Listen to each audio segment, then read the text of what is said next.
Side खबरों के लिए सब्सक्राइब करें फ्लेम मीडिया और उसके बाद बेल आइकन को प्रेस करें ताकि सबसे पहले आपको मिले एक्सक्लूसिव खबरें।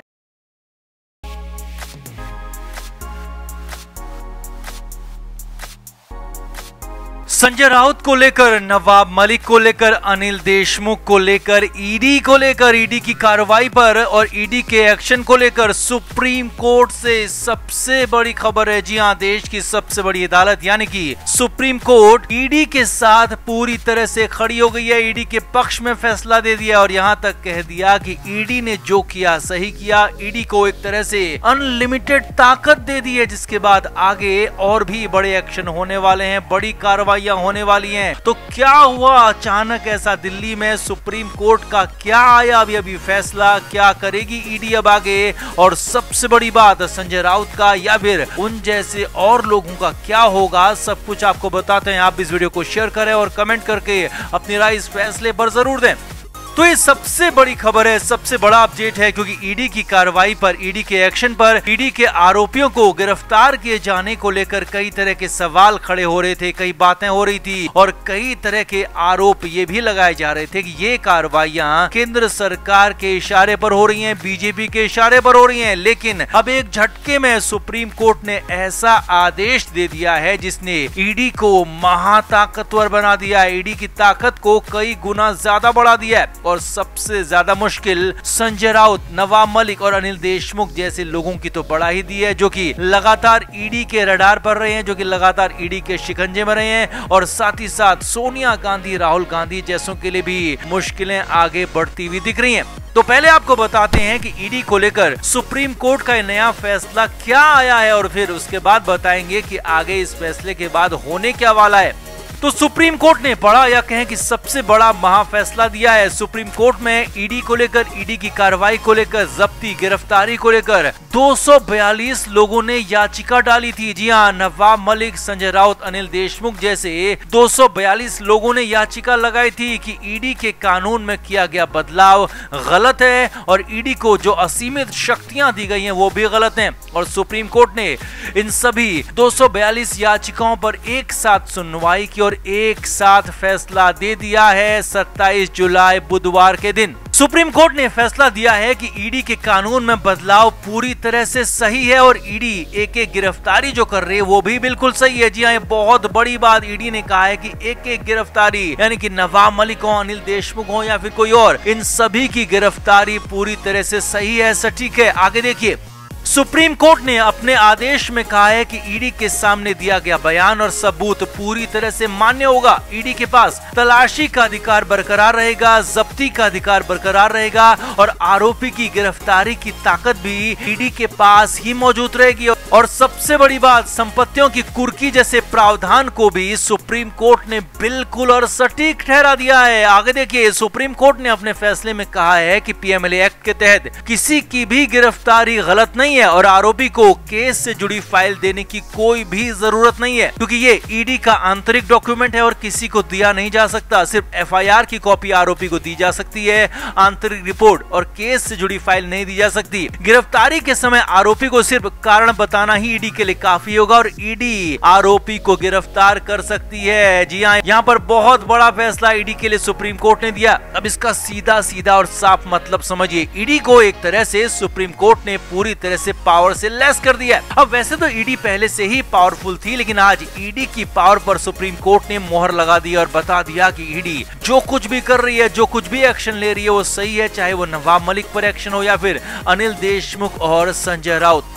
अब संजय राउत के ही मामले की बात करें तो राउत से ईडी पूछताछ कर चुकी है और बहुत जल्द उन पर भी बड़ा एक्शन ले सकती है। जी हां, अब तो ईडी को सुप्रीम कोर्ट से भी हरी झंडी मिल चुकी है, लिहाजा संजय राउत के हाल खराब होना तय है। यहाँ तक कि गिरफ्तारी हो जाए तो हैरानी नहीं होगी। वहीं कांग्रेस के सोनिया गांधी, राहुल गांधी से भी ईडी की टीम लगातार पूछताछ कर रही है हेराल्ड वाले मामले पर। इन पर भी कुछ वैसा ही एक्शन होता है, कुछ कुर्की या फिर जब्ती जैसा या फिर कुछ अटैच करने जैसा एक्शन होता है या फिर कुछ और भी बड़ा एक्शन सोनिया गांधी, राहुल गांधी पर होता है, तो वहां भी हैरानी नहीं होगी, क्योंकि ईडी को पूरी तरह से सटीक रास्ता मिल गया है। सुप्रीम कोर्ट ने बिल्कुल सही उनकी कार्रवाई को बता दिया है। अब सुप्रीम कोर्ट के इस फैसले से न सिर्फ नवाब मलिक, संजय राउत जैसों को झटका लगा है, बल्कि सभी 242 याचिकाकर्ताओं और सोनिया गांधी, राहुल गांधी को भी बड़ा झटका लगा है। बहुत जल्द बहुत बड़े बड़े एक्शन आगे दिखाई देंगे। तो बिल्कुल भी हैरान होने की बात यहाँ पर नहीं है, क्योंकि ईडी अब सबसे ज्यादा ताकतवर देश में नजर आ रही है। तो आपका इस फैसले पर क्या कहना है? सुप्रीम कोर्ट का ये फैसला कितना सटीक है, कितना सही है? कमेंट करके आप भी जरूर बताएं। वीडियो को शेयर भी करें। तो महाराष्ट्र में लंबे समय से केंद्रीय जांच एजेंसियों के एक्शन चल रहे हैं और ईडी इसमें सबसे आगे है। ईडी ने ही सबसे पहले अनिल देशमुख को पकड़ा और फिर नवाब मलिक को भी दबोच लिया और लंबा अरसा हो चुका है दोनों ही नेता जेल में हैं। दोनों ही महाराष्ट्र सरकार में मंत्री थे, उद्धव सरकार में मंत्री ये दोनों थे और मलिक तो जेल जाने के बाद भी मंत्री पद पर लगातार बने रहे, लगातार कैबिनेट में शामिल रहे।